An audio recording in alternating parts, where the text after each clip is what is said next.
الحمدللہ آج سیرت مصطفیٰ صلی اللہ تعالیٰ علیہ وسلم کا ہماری جو ہے یہ پہلا پروگرام ہے، پہلی نشست ہے، جس میں ہم جان سکیں گے کہ سیرت کسے کہتے ہیں۔ یعنی سنتے ہیں نا سیرت النبی، سیرت مصطفیٰ صلی اللہ علیہ وسلم، تو سیرت کسے کہا جاتا ہے، یہ پہلا سوال ہمارا۔ اس کے بعد حضور علیہ السلام کی آمد عرب میں ہی کیوں، یہ دوسرا سوال۔ اس کے اندر چند حکمتیں وہ ملاحظہ فرمائیں گے میں اور آپ، اور اسی کے ساتھ ساتھ تیسرا اور اہم ترین سوال کہ حضور علیہ السلام کی بعثت جو ہے وہ عرب میں ہوئی، اور عرب کی اس سے پہلے معاشی اور دیگر اخلاقی حالت کیا تھی، کردار کیا تھا، اس پر چند چیزیں میں اور آپ سماعت کریں گے۔ ہم دعا کرتے ہیں اللہ تبارک و تعالیٰ صحیح معنوں میں ہم سبھی کو سیرت مصطفیٰ صلی اللہ تعالی علیہ وسلم سمجھنے کی توفیق عطا فرمائے، اور اسے سن کر اس پر عمل پیرا ہونے کی توفیق عطا فرمائے۔ تو سب سے پہلے سیرت کیا ہے؟ سیرت کسی بھی معزز شخصیت کی پیدائش، اس کے لڑکپن کے حالات اور اس کے بچپن کے چند چیدہ حالات اور جوانی کے کارنامہ، اور اسی طرح اگر اس نے ہجرتیں کی ہیں تو اس ہجرت کے واقعات، مطلب آٹو بایوگرافی جسے کہا جاتا ہے، یعنی پیدائش سے لے کر موت تک کے چند حالات کو بیان کرنا، یہ سیرت کہلاتا ہے۔ بالخصوص یہ سیرت کا لفظ پیارے آقا صلی اللہ علیہ وسلم اور انبیاء کے ساتھ مخصوص ہوتا ہے، لیکن اگر سیرت عام لفظوں میں استعمال کیا جائے گا تو اس کو معنی کسی بھی بندے کی شخصیت یا حالات وغیرہ جاننا، جو اہم ترین اس نے کارنامے انجام دیے ہیں اس کے بارے میں چند چیزیں پہچاننا یا پڑھنا، اسے سیرت کہا جاتا ہے۔ تو بنیادی طور پر ملک عرب کی چند چیزیں میں اور آپ پڑھیں گے کہ یہ بر اعظم ایشیا کے جنوب مغرب میں واقع ہے۔ چونکہ اس ملک کے تینوں طرف پانی ہے اور چوتھی طرف دریائے فرات ہے، اور اسی لیے اس کو جزیرۃ العرب کہا جاتا ہے۔ کیا کہا جاتا ہے؟ جزیرۃ العرب، کیونکہ یہ جزیرہ نما بنا ہوا ہے، اس کے تینوں طرف پانی ہے اور ایک طرف دریا ہے، تو اسے جزیرۃ العرب کہا جاتا ہے۔ اور جزیرۃ العرب کو تقریباً 8 حصوں میں تقسیم کیا ہے۔ تو پہلا حصہ حجاز کا، جسے سرزمین حجاز کہتے ہیں میں اور آپ، اور یمن دوسرا، اور تیسرا حضرموت، اور چوتھا مہرہ، اور پانچواں عمان، اور بحرین چھٹا، اور نجد ساتواں، اور احقاف۔ یہ 8 حصے ہیں جو بر اعظم میں یعنی عرب ممالک کہلاتے ہیں۔ یہ عموماً بنیادی طور پر یہ 8 جو خطے بیان کیے یہ عرب ممالک میں کہلاتے ہیں، چونکہ یہ جزیرے کے اوپر واقع ہیں تو اسی لیے ان کو یہ کہا جاتا ہے۔ اب حجاز اس میں بڑا اہم ترین ایک حصہ ہے کہ سرزمین حجاز یہ ہے کہ جس کے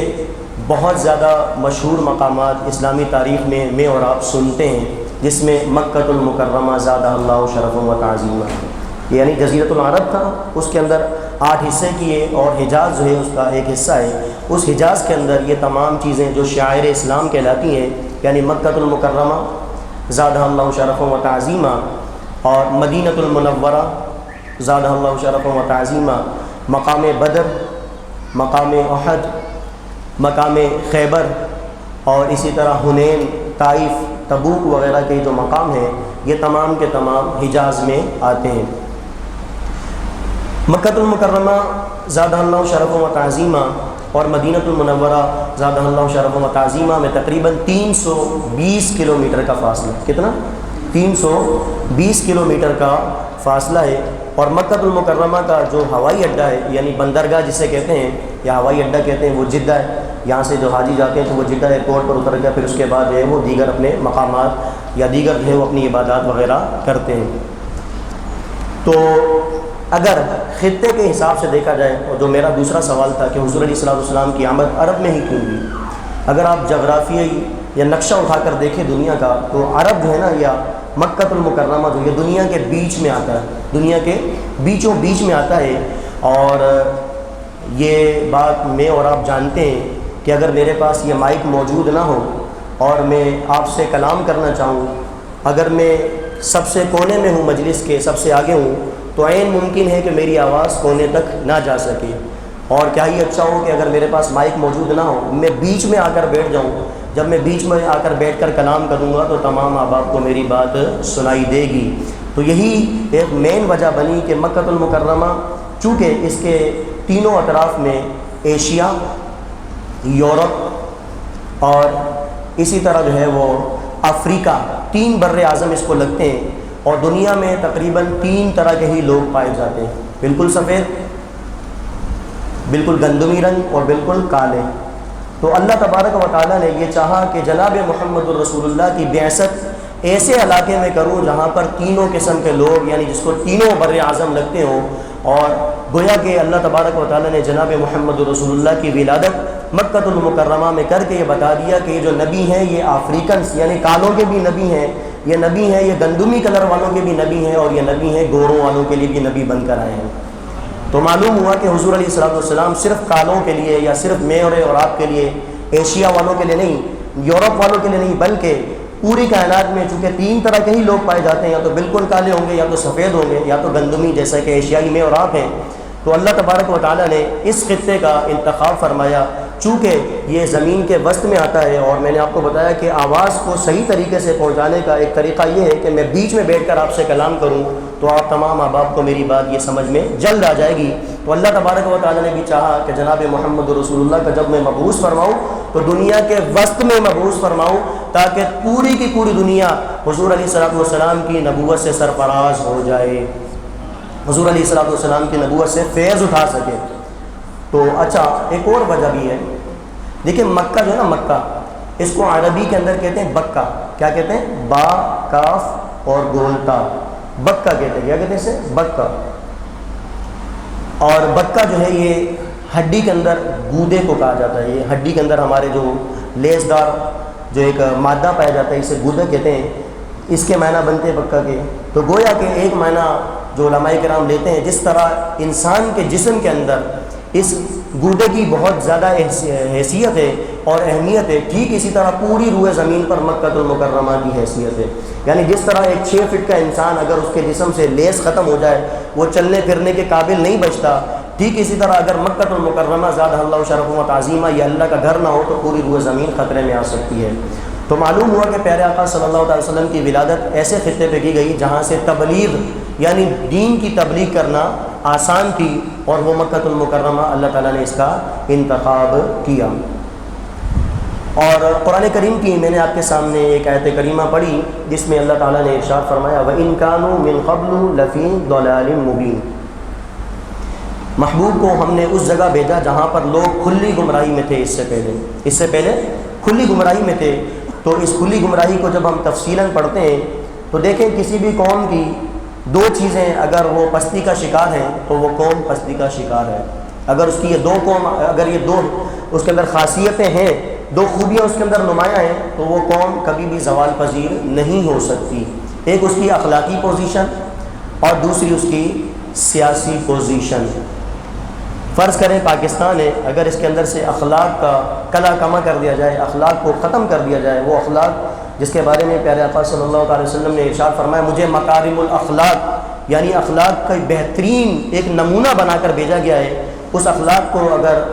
کسی خطے سے کسی قوم سے ختم کر دیا جائے تو وہ قوم تباہ و برباد ہو جاتی ہے۔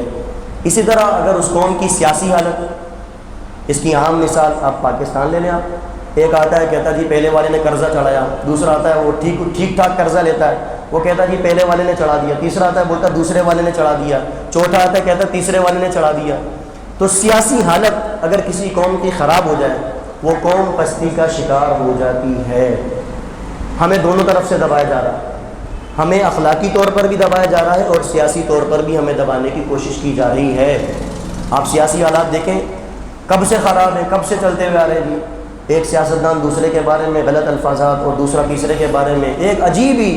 گہما گہمی کا عالم ہے، گویا کہ ایسا لگتا ہے کہ ہم جو ہے نا وہ کسی دوسری زمین پر آ گئے ہیں۔ اس طرح کے حالات ہمارے سامنے۔ تو معلوم ہوا کہ کسی بھی قوم کو تباہ کرنا ہو، کسی بھی قوم کو نقصان پہنچانا ہو تو اس کے اندر یہ 2 بنیادی خرابیاں ڈال دو۔ اس کے اندر سیاسی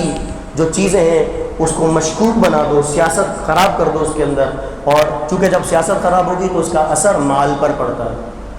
اس کا اثر معاش پر پڑتا ہے۔ ظاہری بات ہے مہنگائی ہوگی، آپ کسی بھی نوجوان سے پوچھو بھائی کام کیوں نہیں کرتے، کہہ رہے نوکریاں نہیں ہیں۔ وجہ کیا ہے کہ سیاسی حالات خراب ہیں۔ ایک بندہ ذمہ دار ہوں سیاسی طور پر، وہ کہے جی میں نوکریاں دیتا ہوں تو معاشی طور پر ہم مستحکم ہو جائیں گے، تو معلوم ہوا کہ جب سیاسی پوزیشن کسی علاقے کی خراب ہوتی ہے تو اس کا اثر یہ پڑتا ہے کہ اس علاقے کی معاشی پوزیشن بھی کمزور ہوتی ہے۔ جب معاشی پوزیشن کمزور ہو جائے تو اس قوم کو توڑنا آسان ہو جاتا ہے، اس قوم کو بالکل آسانی کے ساتھ آپ گمراہ کر سکتے ہیں۔ اور یہی حالات پاکستان کے ساتھ گزشتہ یوں کہوں گا کہ 75 سال سے کیے جا رہے ہیں۔ ملک پاکستان آزاد تو ہو گیا لیکن تکمیل پاکستان اب تک نہیں ہوئی۔ آزادی پاکستان ہو گئی، تکمیل پاکستان اب تک بدقسمتی سے یہ ہمارے نصیب میں نہ آ سکی۔ تو معلوم ہوا کہ کسی بھی خطے کو توڑنے کے لیے، کسی بھی قوم کو زیر کرنے کے لیے اس کی دو چیزیں اگر یہ آپ کھینچ لیں اس سے تو وہ قوم تباہی و بربادی کا شکار ہو جاتی ہے۔ تو عرب کی کیا سیاسی پوزیشن تھی، اس پر آئیے تھوڑا نظر دوڑاتے ہیں کہ حضور نبی آخر الزماں جناب محمد رسول اللہ صلی اللہ تعالی علیہ وسلم کی ولادت مبارکہ سے قبل ملک عرب کی سیاسی حالت کا یہ حال تھا کہ جنوبی حصے پر سلطنت حبشہ کا دورہ تھا اور مشرقی حصے پر سلطنت فارس کا قبضہ تھا، اور اسی طرح شمالی ٹکڑا سلطنت روم کے قبضے میں تھا، اور اسی طرح مشرقی جو حصہ تھا وہ قسطنطینیہ کے زیر اثر تھا۔ مطلب پورا کا پورا جو عرب تھا اس کے 4 حصے تھے، شمال جنوب، یہ جو شرق غرب جو کہتے ہیں ہم اس کو، چاروں ڈائریکشن جو ہے یہ گھری چکی تھی اور یہ سیاسی بدحالی کا شکار تھی۔ اندرون ملک میں بھی سیاست جو ہے وہ دور دور تک خراب ہو چکی تھی، اور اسی طرح عرب کی اخلاقی حالت کے بارے میں علماء کرام لکھتے ہیں کہ دیکھیے جی ایک علاقہ ایک برائی کے حساب سے مشہور ہوتا ہے۔ فرض کریں لیاری، اب جیسے ہی لیاری ہمارے ذہن میں آتا تو ہمارے ذہن میں بوری بند لاشیں بھی ذہن میں آنے لگتی ہیں، ایک بہت دہشت والا تصور ہمارے ذہن میں آنے لگتا ہے۔ اسی طرح اگر آپ کسی خاص خطے کی بات کریں گے تو وہاں پر کرائم عام ہوگا، کہیں پر چرس زیادہ ملتی ہے، کہیں پر جو ہے نا وہ ڈکیتیاں زیادہ ہوتی ہیں، کہیں پر کہا جاتا ہے کہ اس علاقے میں رات کو نہیں جانا ورنہ تمہاری دونوں جیبیں خالی ہو جائیں گی۔ تو معلوم ہوا کہ کوئی نہ کوئی خطہ برائی کے حساب سے مشہور ہوتا ہے، لیکن عرب حضور علیہ الصلوۃ والسلام کی آمد سے پہلے جہاں کسی خطے میں ایک برائی پائی جاتی تھی، تمام کی تمام برائیاں حضور علیہ الصلوۃ والسلام کی آمد سے پہلے عرب میں پائی جاتی تھیں۔ لوٹ مار بھی عام تھی، شراب خوری، زناکاری اور اسی طرح بت پرستی، مطلب جتنے خطوں میں الگ الگ برائیاں پائی جاتی تھی وہ تمام کی تمام برائیاں حضور علیہ الصلوۃ والسلام کی آمد سے قبل عرب میں پائی جاتی تھی۔ اس قدر گمراہی تھی، علماء لکھتے ہیں کہ ایک عورت کو جب حمل ہو جاتا، اس کے پیٹ میں جب بچہ آ جاتا تو پھر وہ اس کا جو شوہر تھا وہ اس کو اونٹ پر لاد لیتا، اور اونٹ پر لادنے کے بعد اسے جنگل بیابان کی طرف نکل جاتا، وہ اس کی درد اور تکلیف کا احساس نہ کرتا بلکہ اسے جنگل بیابان کی طرف لے جا کر وہاں پر کھڈا کھودنے کی کوشش کرتا۔ جب وہ کھڈا پورا ہو جاتا اور ادھر وہاں ولادت کا وقت ہو جاتا تو دیکھتا کہ اگر لڑکی ہے تو وہیں دفنا دیا کرتا، اس کھڈے کے اندر وہیں پر ختم کر کے اس کو آ جاتا، اور اگر بچہ ہوتا تو شان و شوکت سے اس کو گلے لگا کر پھر جو ہے دوبارہ اونٹ پر وہ اور اس کی بیگم اور اس کا بچہ بیٹھ کر جو ہے وہ شہر کی طرف آیا کرتے تھے۔ اس قدر جو ہے وہ اخلاقی پسماندگی کا جو شکار تھا وہ عرب تھا، لیکن قربان جائیے جناب محمد الرسول اللہ کی ولادت باسعادت کے برکت یہ ظاہر ہوئی کہ اللہ تعالیٰ نے ان بیٹیوں کو عزت عطا فرمائی، ان عورتوں کو عزت عطا فرمائی۔ تو بنیادی طور پر آج کا جو ہمارا موضوع تھا وہ کمپلیٹ بھی ہو گیا، تو میں آخر میں یہ باتیں کہوں گا کہ وہ عورت بھی ولادت منائے جس کے آنے سے حضور علیہ السلام جس نبی کے آنے کی وجہ سے اس عورت کو عزت اور مقام ملا ہے، وہ بچی بھی میلاد منائے کہ جس کی وجہ سے، جس کے آنے کی وجہ سے، جس کی آنے کی برکت سے اس بچی کو معاشرے میں عزت ملی۔ وہ نوجوان، وہ بوڑھا باپ، کہ بوڑھے باپ کے بارے میں آتا ہے کہ وہ نوجوان جو ہے نا اپنے بوڑھے باپ کو اونٹ پر بٹھا کر چھوڑ کر آ جایا کرتے تھے، کہتے تھے ابھی کسی کام کا نہیں ہے، اس کو جنگلات میں چھوڑ دیں گے، کوئی نہ کوئی جو ہے وہ وحشی جانور اس کو کھا لے گا۔ تو اس طرح کی بدحالی کے اندر پیارے آقا صلی اللہ علیہ وسلم جب آئے تو حضور علیہ الصلوۃ والسلام نے کس قدر اکرام بتایا، فرمایا کہ جس کی 3 بیٹیاں ہوں ان کی صحیح تربیت کرے، ان کی جو ہے وہ ضرورتیں پوری کرے، ان کے اچھے نکاح کرے، اللہ تبارک و تعالیٰ اس کے لیے جنت کو واجب فرما دیتا ہے۔ پھر بوڑھے کے شخص کے بارے میں فرمایا کہ اللہ فرماتا ہے کہ مجھے بوڑھے شخص کو عذاب دینے میں حیا آتی ہے، یعنی بوڑھے شخص کے اکرام کے بارے میں حضور علیہ الصلوۃ والسلام کی حدیث مبارکہ ملتی ہیں، عورت کے اکرام کے بارے میں ہمیں حدیث مبارکہ ملتی ہیں۔ صحابی آئے، فرمایا یا رسول اللہ صلی اللہ علیہ وسلم، میں نے اپنی والدہ کو اپنے کندھوں پر بٹھا کر تپتی ہوئی ریت کے اوپر میں نے جو ہے وہ طواف کروایا ہے اور دیگر زیارات کروائی ہیں، یہ بتائیے یا رسول اللہ کیا میں نے اپنی ماں کا حق ادا کر دیا؟ حضور نے فرمایا جو درد اس نے تیری ولادت کے وقت سہا تھا اس کا ایک جھٹکے کا بھی حق تو نے ادا نہیں کیا۔ تو یہ اکرام کس نے دیا؟ اس عورت کو مقام کس نے دیا؟ یقیناً ہر عقل والا شخص یہ کہنے پر مجبور ہو جاتا ہے کہ یہ جو مقام اور عزت اور منصب اور یہ جو اکرام ملا ہے یہ حضور علیہ الصلوۃ والسلام کی آمد کا صدقہ ہے۔ تو کیوں نہ ہم سب مل کر پڑھیں سب سے اولا اعلیٰ ہمارا نبی، سب سے بالا اعلیٰ ہمارا اپنے مولا کا پیارا ہمارا،